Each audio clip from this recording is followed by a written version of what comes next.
This is a reading in A Course in Miracles, Chapter 27, Section 5, The Healing Example. The only way to heal is to be healed.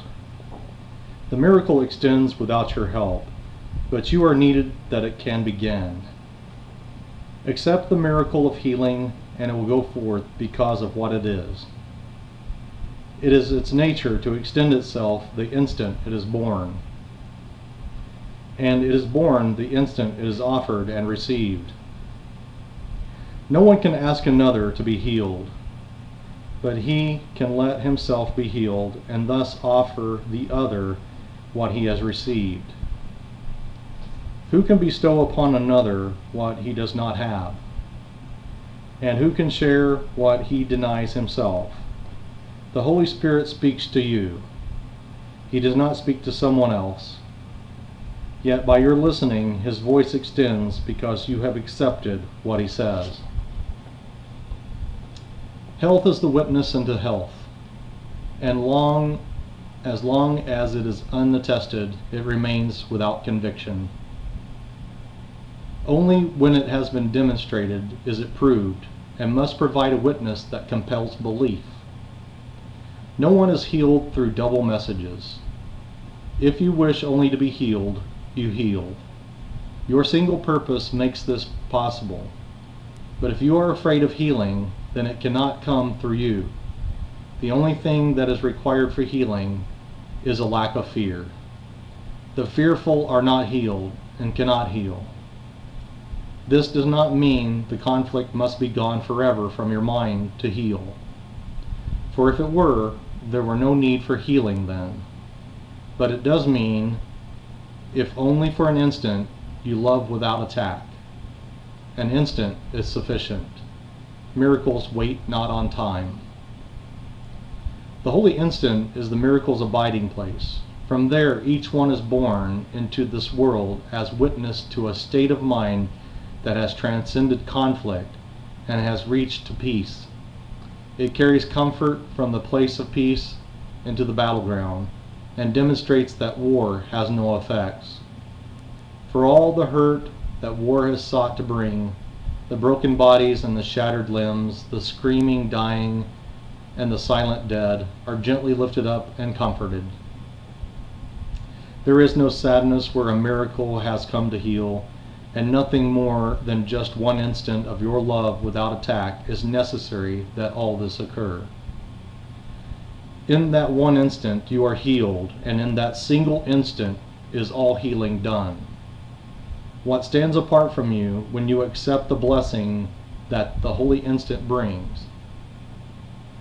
Be not afraid of blessing, for the one who blesses you loves all the world, and leaves nothing within the world that could be feared.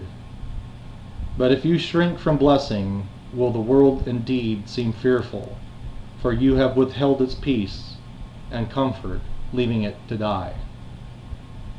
Would not a world so bitterly bereft be looked on as a condemnation by the one who would have saved it, but stepped back because he was afraid of being healed? The eyes of all the dying bring reproach, and suffering whispers, "What is there to fear?" Consider well its question.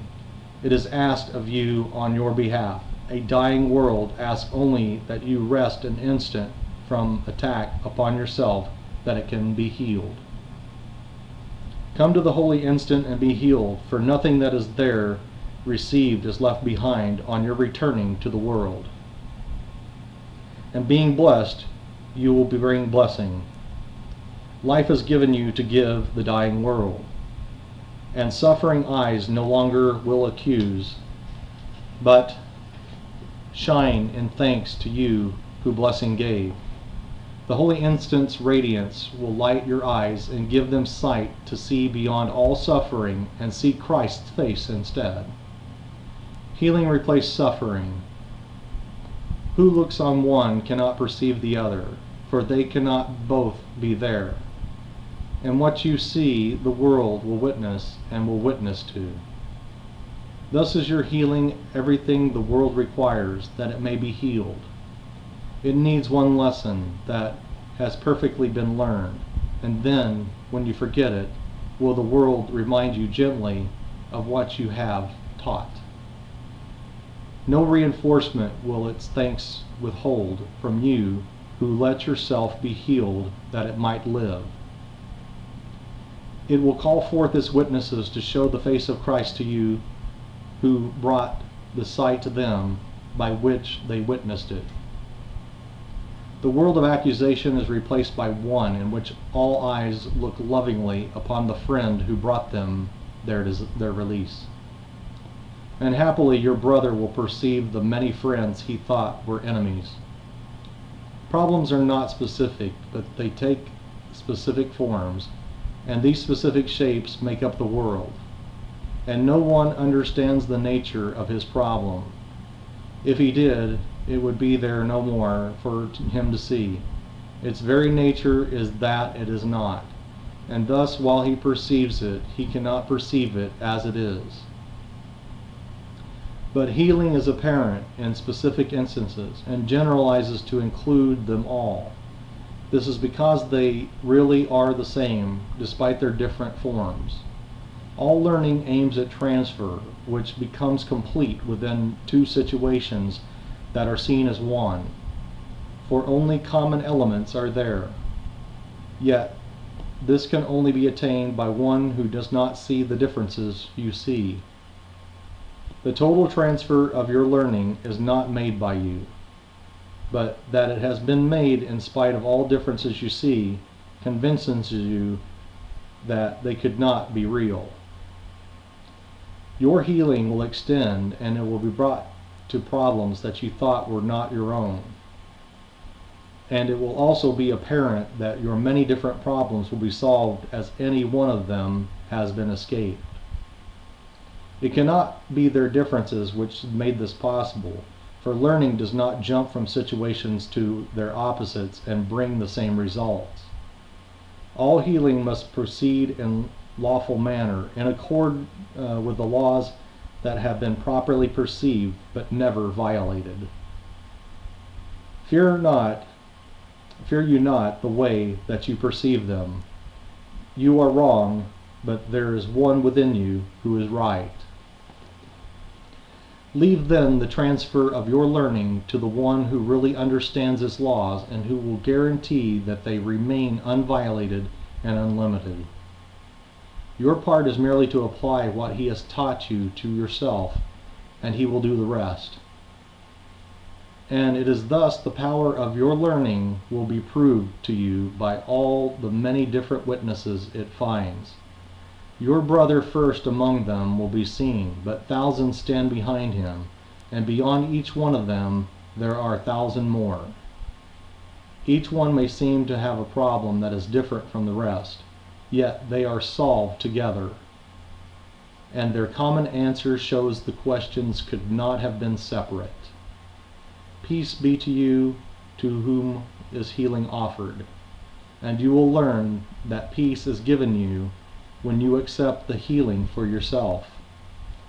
Its total value need not be appraised by you to let you understand that you have benefited from it. What occurred within the instant that love entered it in without attack will stay with you forever. Your healing will be one of its effects, as will your brother's. Everywhere you go, you will behold its multiplied effects. Yet all the witnesses that you behold will be far less than all there really are. Infinity cannot be understood by merely counting up its separate parts. God thanks you for your healing, for he knows it is a gift of love unto his Son, and therefore is it given unto him. That is the end of the reading in A Course in Miracles, chapter 27, section 5.